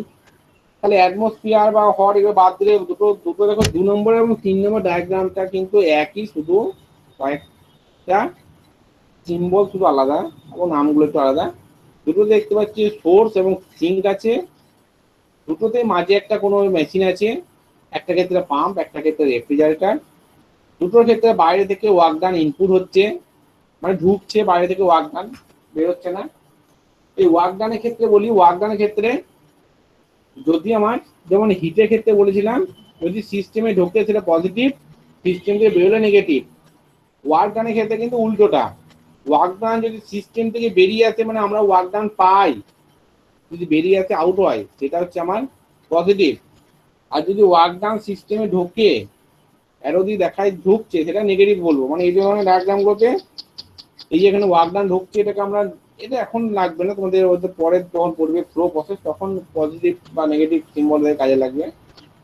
এটুকু জেনে রাখো যে যখন বেসিস ওয়ার্ক ডানের ক্ষেত্রে বেরোলে পজিটিভ আর ঢুকলে নেগেটিভ হয়, যখন কোনো বড় ফর্মুলা করবে তখন বুঝতে পারবো যোগ বিয়োগে, এখন লাগবে না এই চিহ্নটা।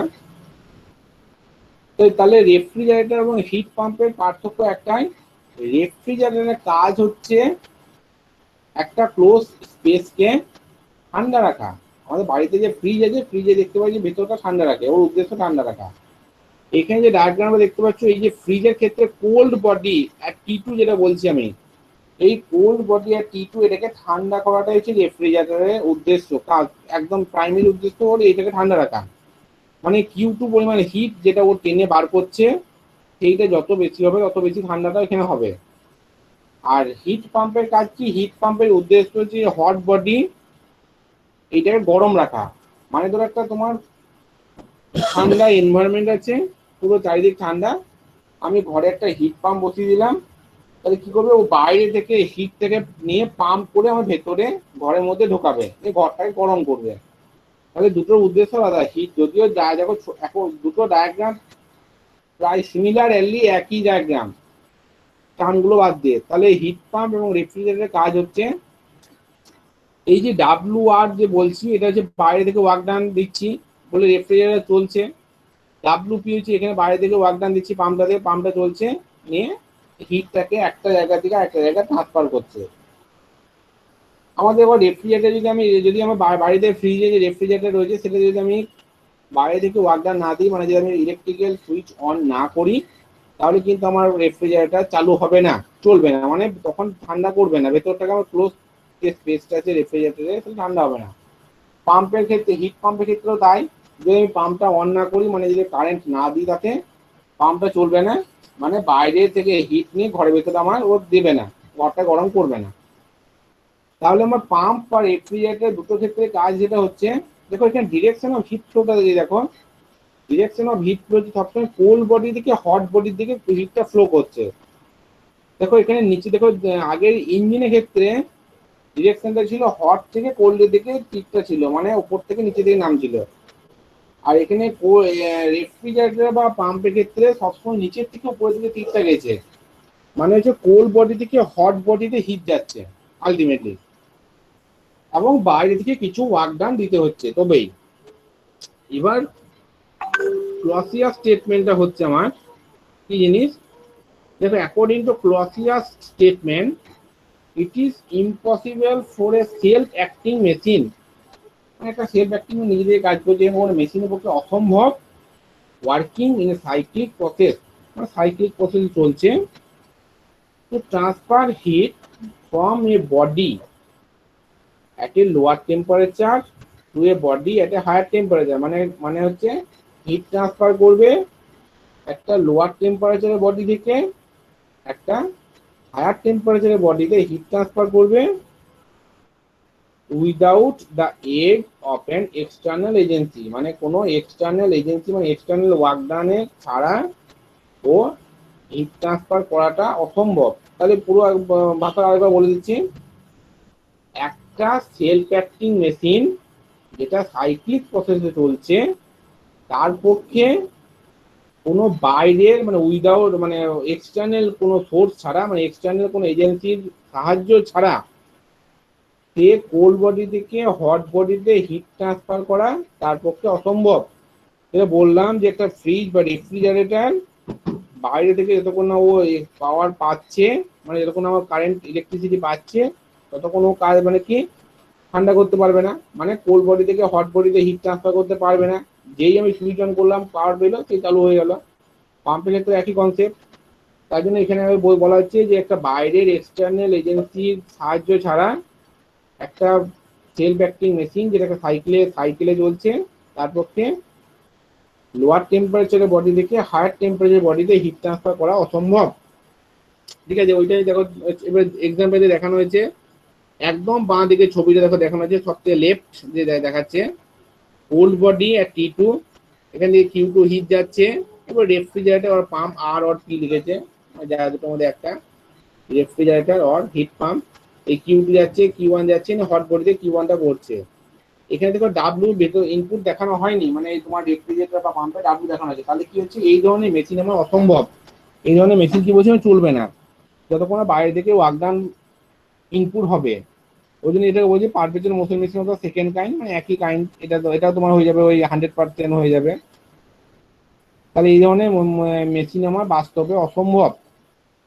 এবার কি হচ্ছে, ডান দিকে দিকে 2 নম্বর এবং 3 নম্বর যে ছবিটা আছে সেগুলো সম্ভব।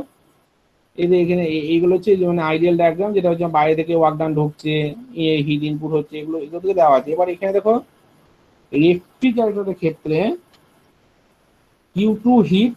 Q2 পরিমাণ হিট কোল্ড বডি থেকেও নিল, WR পরিমাণ ওয়ার্কডাউন ঢুকছে।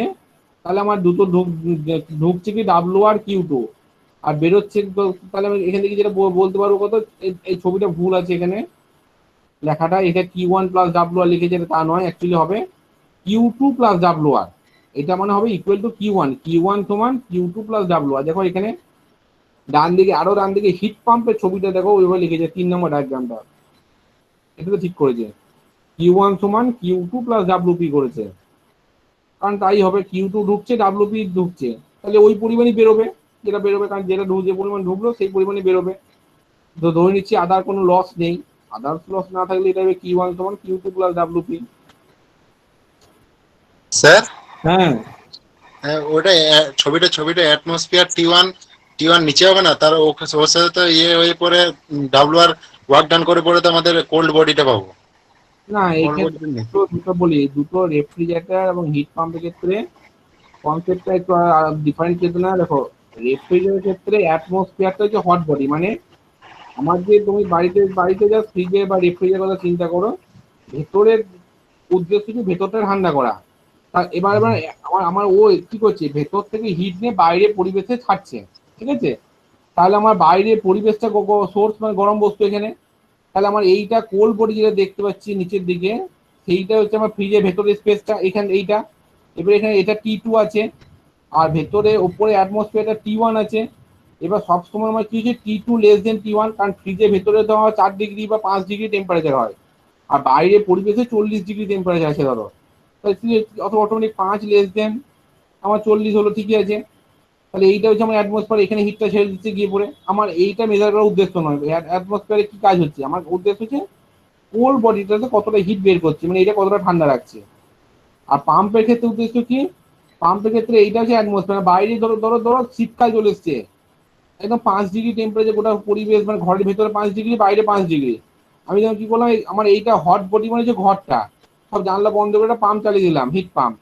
ও কি করে বাইরে থেকে হিট টানবে, মানে এই যে অ্যাটমসফিয়ার আমার 5 ডিগ্রি টেম্পারেচার যেখানে, এইখান থেকে হিট নিয়ে, মানে Q2 পরিমাণ ধরো 100 জুল হিট নিল, আর WP ধরো আরো 50 জুল হলো, 50 আর 100 মানে 150 জুল হিট। ও হট বডি মানে যে ঘরের বাড়ির রুমটা, সেই রুমের মধ্যে 150 জুল হিট দিল, অটোমেটিক কিছু টেম্পারেচার বাড়বে। এই বাড়ার পর ধরো 5টা, ধরো 7 হলো, 8 হলো, 10 হলো, এরকম করে বাড়তে বাড়তে ধরো 20 ডিগ্রি অব্দি এলো।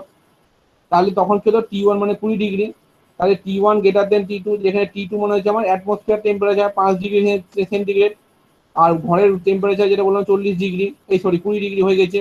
তাহলে একটা কোল্ড এনভায়রনমেন্ট যখন মানে মানে উইন্টার সিজনে ক্ষেত্রে আমার এটা আমার ভালো মানে এক্সাম্পল হবে, যেখানে পাম্পটা কাজ হচ্ছে এই হট বডিটা গরম করা, ও তখন কোল্ড বডিটাকে ঠান্ডা করার উদ্দেশ্য নয়, মানে কোল্ড বডিতে কতটা হিট নিতে হবে তার ওর উদ্দেশ্য নয়, ওর উদ্দেশ্য এই জায়গাটা হটটাকে যেন কতটা গরম রাখতে পারি, মেনটেন করতে পারি। তাই আমার হয়ে গেল এই হট বডিটা হচ্ছে আমার বাড়ির ভেতরের রুমটা, আর অ্যাটমসফিয়ারটা হচ্ছে আমার বাইরের মানে ওই কোল্ড বডি বা ঠান্ডা মানে বাইরের এনভায়রনমেন্টটা, মানে এই মানে আমার এই ক্ষেত্রে এইটা সারাউন্ডিং, আর রেফ্রিজারের ক্ষেত্রে হচ্ছে আমার এইটা সারাউন্ডিং, ঠিক আছে, বোঝা গেল?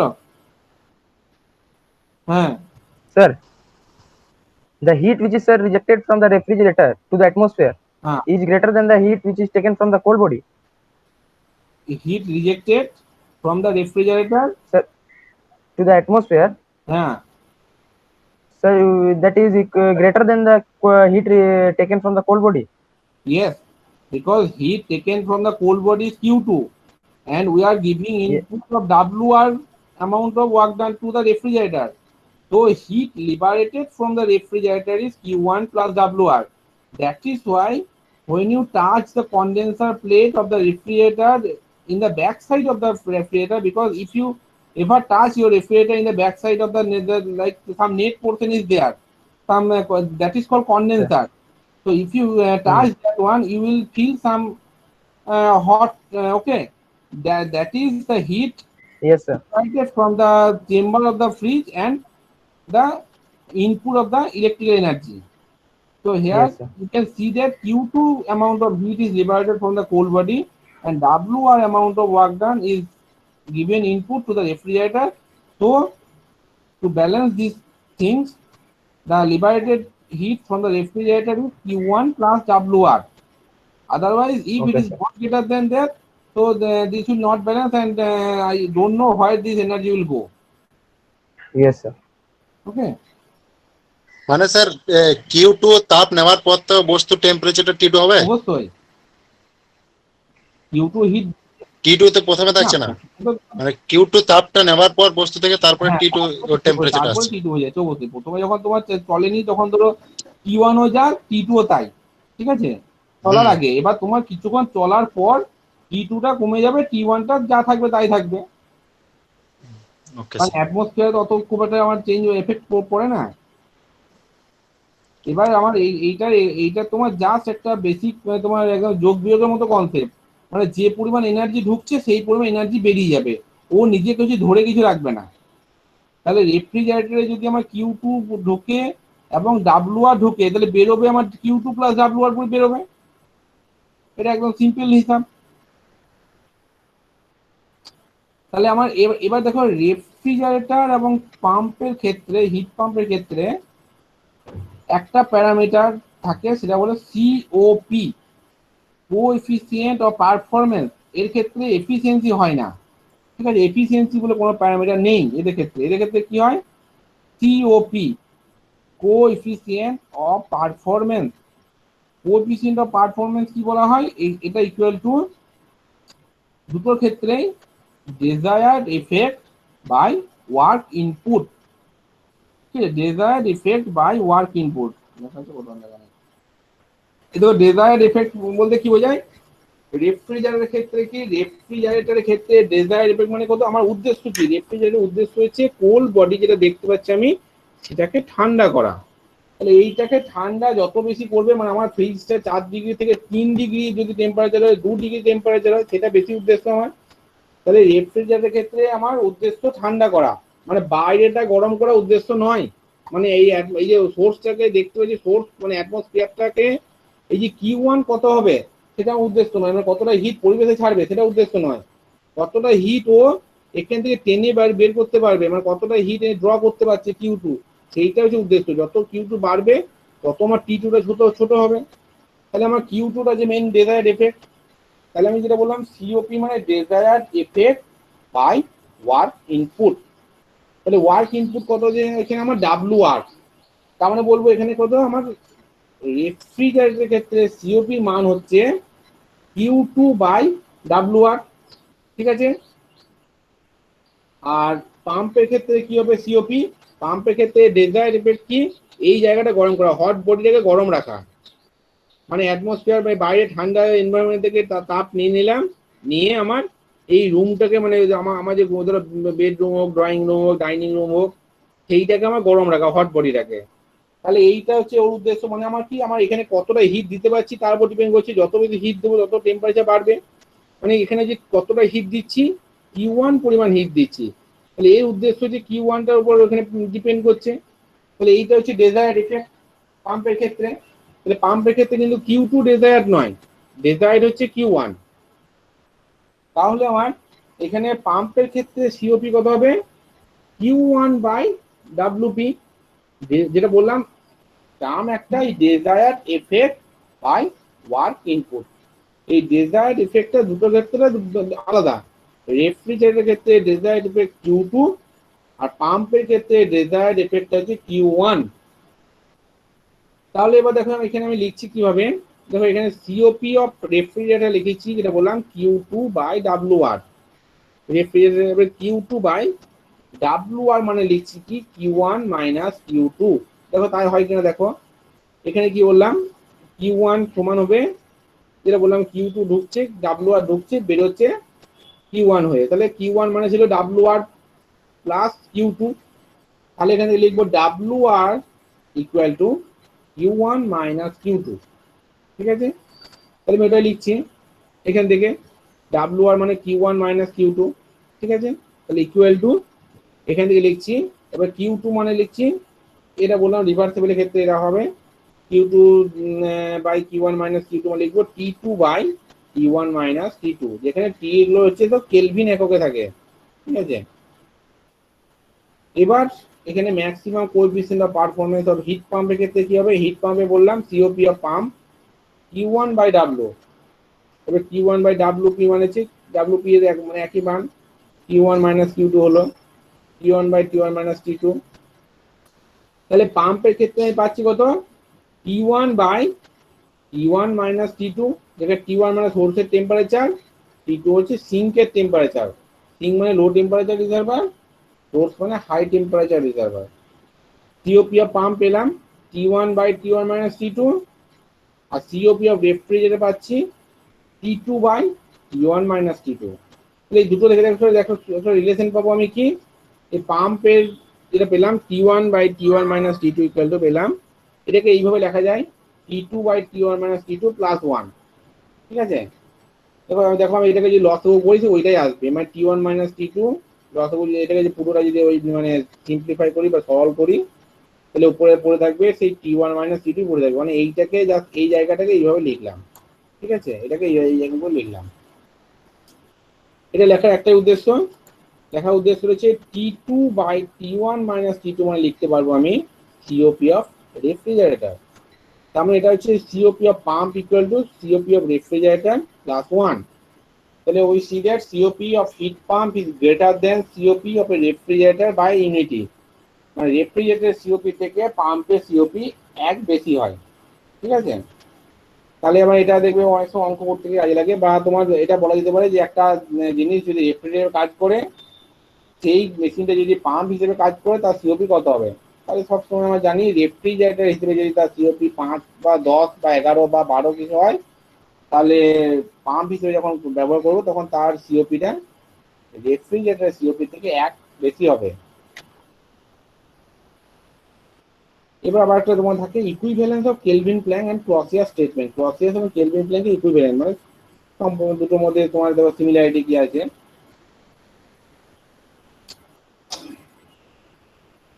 দুটো ছবি আছে দেখবে, যে কোনো একটা করলে হয়, জেনারেলি পড়ে না, বলে দিচ্ছি এটা। দেখো বাঁ দিকে একটা ছবি আছে, সেখানে যে হাই টেম্পারেচার রিজার্ভার আছে T1, নিচেরটা লো টেম্পারেচার রিজার্ভার। এবার বাঁ দিকের ছবিটা শুধুমাত্র ডান দিকটা বাদ দাও, ডান দিকের ছবিটা যদি বাদ দেওয়া হয়, মানে ডান দিকে মানে এই বাঁ দিকের ছবিটাই ডান দিকের অ্যারোটা, শুধু ইঞ্জিনটা কাজ করছে মনে করো, মানে পাম্পটা নেই। তাহলে ইঞ্জিনটা কাজ করে মানে কি, হাই টেম্পারেচার Q1 নিচ্ছে, ইঞ্জিনটা কাজ করছে, ডাব্লু পরিমাণ ওয়ার্ক ডান হচ্ছে। ঠিক আছে, তার মানে কি এই ছবিটা বাঁ দিকে শুধু ছবিটা impossible according to Kelvin Planck statement, কারণ এটা কি হচ্ছে একটা সিঙ্গেল থার্মাল রিজার্ভারের সঙ্গে কাজ করছে। তাই আমি বলতে পারি কি এটা আমার according to impossible according to Kelvin Planck statement.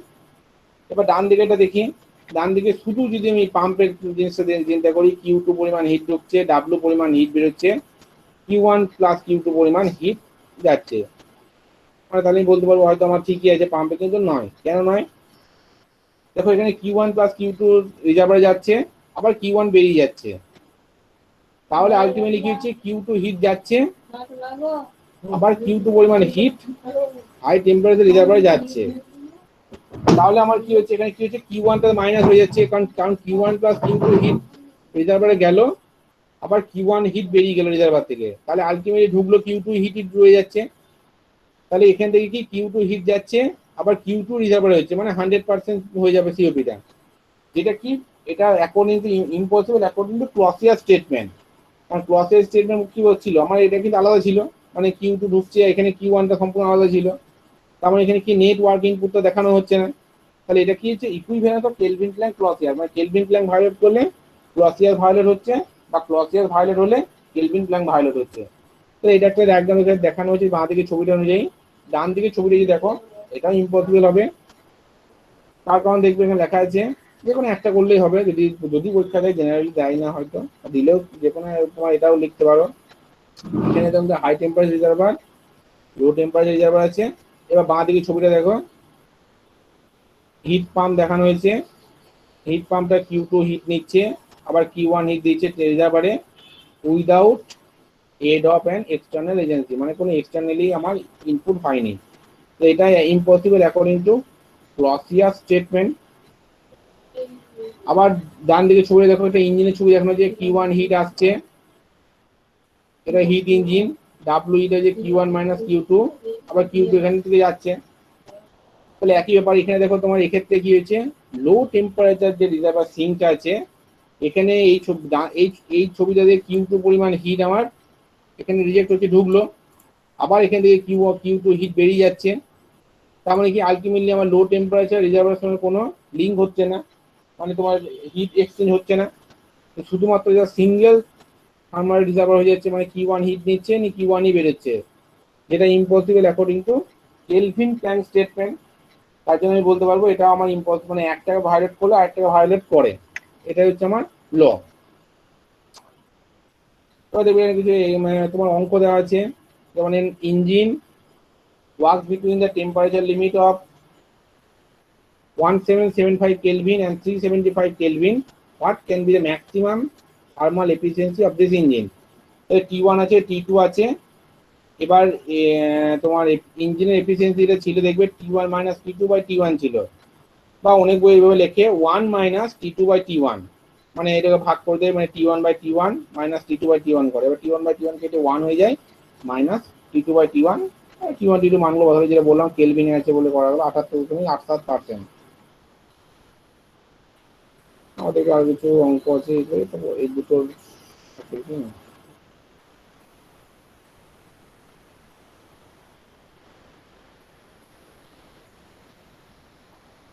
এখানে একটা অঙ্ক আছে, reversible engine supplied with heat from two constant temperature sources at 900 kelvin and 600 kelvin.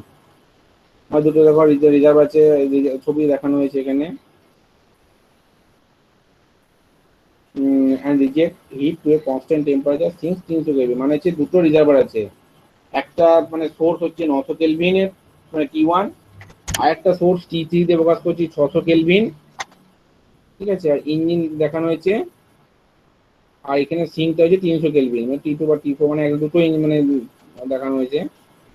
The engine develops work equivalent to 90 kilojoule per second, মানে এখানে হচ্ছে তোমার ওয়ার্কটা দেখানো হয়েছে 90 ডাব্লিউটা। and reject heat at the rate of 56 kilojoule per second, 56 kilojoule পার সেকেন্ডে hit reject করছে। এবারে কি কি বার করতে হবে, হিট সাপ্লাইড বা ইচ সোর্স মানে Q1 এবং Q3 বার করতে হবে, thermal efficiency of the engine মানে ইঞ্জিনের এফিসিয়েন্সি বার করতে হবে। এবার এখানে লিখে দিচ্ছি কি দেওয়া আছে ভ্যালুগুলো যেগুলো বললাম। এই ওয়ার্ক ডানটা বলেছে ইঞ্জিনে যেতে একটা ইঞ্জিন আলাদা করে কিছু মানে দুটো ওয়ার্ক ডান হবে না, W1 W2 হবে না, একটাই ওয়ার্ক ডান লিখেছি WE। এবারে হিট সাপ্লাইড হচ্ছে ফার্স্ট সোর্স থেকে Q1 আর সেকেন্ড সোর্স থেকে হচ্ছে Q3। এবারে efficiency of the engine when the heat is supplied from the first source, শুধু ফার্স্ট সোর্স থেকে যখন সাপ্লাই হচ্ছে তখন এফিসিয়েন্সি হচ্ছে W1 বাই Q1। W1 মানে হচ্ছে Q1 minus Q2 by Q1 লিখলাম। এরকম তোমার এবারে তোমার Q1 এর জায়গায় T1 বসিয়ে 0.610 পেলাম।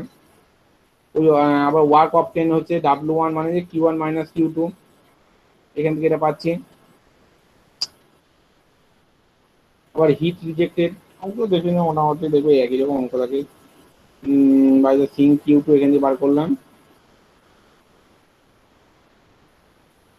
Efficiency of the engine when the heat is supplied from second reserve source, second source থেকে যখন থাকে তখন এটা 2 দিয়ে প্রকাশ করছি 0.5।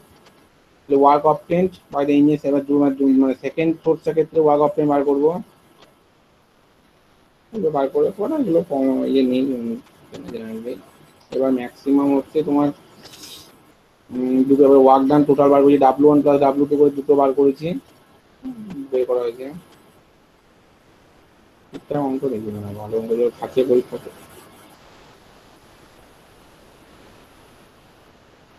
এখানে দিয়েছে cold storage is to be maintain at -5 degree centigrade, মানে এটা cold storage -5 degree centigrade maintain করতে হবে। while the surroundings are at 35 degree centigrade, সারাউন্ডিংসটা 35 ডিগ্রি সেন্টিগ্রেড। তো ডান দিকে ছবিটা আছে কোল্ড স্টোরেজ মানে সিঙ্ক 268 কেলভিন, সারাউন্ডিং 308 কেলভিন। এটা কোল্ড স্টোরেজ মানে রেফ্রিজারেটর, W আর হিট ইনপুট হচ্ছে, এখান থেকে Q2 হিট নিচ্ছে, Q1 হিট ছাড়ছে পরিবেশে। আর এবার কি বলছে, the heat leakage from the surroundings into the storage is estimated to be 29 kilowatt, মানে যে Q2 টা 29 কিলোওয়াট, মানে যে তোমার heat leakage from the surroundings to cold storage, মানে কোল্ড স্টোরেজে হিট লিকেজ হচ্ছে 29 কিলো জুল। তার মানে ওই 29 কিলোওয়াট পাওয়ারটাকে আমার বের করতে হবে, Q2 টা কাজ হতে হবে, কারণ না হলে এটা গরম হয়ে যাবে। যদি ওই পরিমাণ যে পরিমাণ হিট ঢুকছে লিকেজ তোমার কোল্ড স্টোরেজের মধ্যে, সেই পরিমাণ হিটকে বের করার উদ্দেশ্য। The actual COP of the refrigeration plant is 1/3 of an ideal plant working between the same temperature. Actual COP of the refrigeration plant কি হচ্ছে 1/3 of the ideal plant working between the same temperature, মানে এই যে দুটো temperature লিমিটের মধ্যে কাজ করছে, তার যা সিওপি হওয়া উচিত ছিল আইডিয়ালি তার 1/3 হবে। Find the power required to drive the plant, কতটা পাওয়ার লাগবে পাইপ প্ল্যান্টে চালাতে গেলে। তাহলে এমনি তুমি সোজা দেখো এখানে লেখা আছে T2 দেওয়া আছে, T1 দেওয়া আছে, Q2 দেওয়া আছে, আর সিওপি অ্যাকচুয়াল হচ্ছে 1/3 সিওপি আইডিয়াল। এবার এখানে সিওপি আইডিয়াল কত হবে, T2/T1 মানে C2 যেটা বললাম যে desired effect by work input করে বের করেছিলাম ফর্মুলা থেকে। রেফ্রিজারেটর সিওপি এখান থেকে পেলাম 6.7, তাহলে অ্যাকচুয়াল সিওপি হচ্ছে 1/3 হবে এটা। এবার সিওপি আরেকটা ফর্মুলা জানি কি, Q2 বাই মানে desired effect by work input, বা একটা টেম্পারেচার দিয়ে পেয়েছিলাম, একটা অরিজিনাল, এটা অরিজিনাল ফর্মুলা ছিল। এখান থেকে ডাব্লিউআরটা পেয়ে গেলাম 12.987 কিলোওয়াট। এখানে আবার Q2 দেওয়া আছে, সিওপি বের করলাম। এখান থেকে বেশ কিছু আরো অঙ্ক আছে মোটামুটি দেখো সব একই টাইপের। দেখো প্রেসার স্টিম, মানে যেটা বললাম এই যে 1 নম্বর যে অঙ্কটা দেখতে পাচ্ছি এক্সারসাইজে, pressure of steam inside a boiler is recorded by pressure gauge which shows 1.2 Newton per millimeter square. এটা হচ্ছে gauge pressure. If the barometer reads the atmospheric pressure is 770 mm of mercury, এটা barometer pressure, তাহলে absolute pressure বের করতে হবে। কনডেন্সারে দেওয়া আছে এখানে দেখো পরেরটা, ভ্যাকুয়াম প্রেসার দেওয়া আছে, অ্যাটমসফিয়ারিক প্রেসার দেওয়া আছে, অ্যাবসলিউট প্রেসার বের করতে হবে।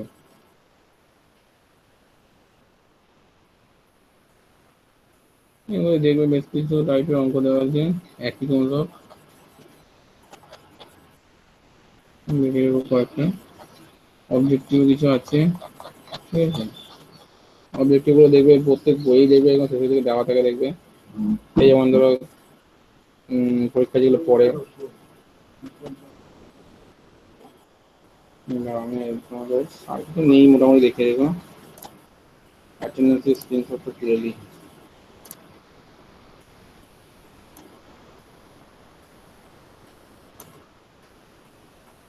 বা রেকর্ডিং পরে করবো, সব করতে পারবে অ্যাটেন্ডেন্সটা তুলে।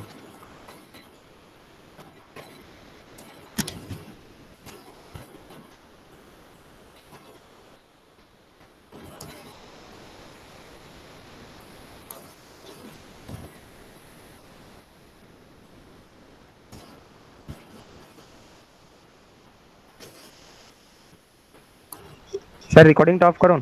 হ্যাঁ করবো, তারপরে স্ক্রিনশটটা তুলে নিই। কারণ হচ্ছে আমার স্ক্রিনশটটা এই কারণে নিয়ে রাখি যে কোনো কারণে স্ক্রিনশটে যদি ইয়ে হয় তাহলে পরে রেকর্ডিং থেকে আমি বুঝতে পারবো কে কে ছিল।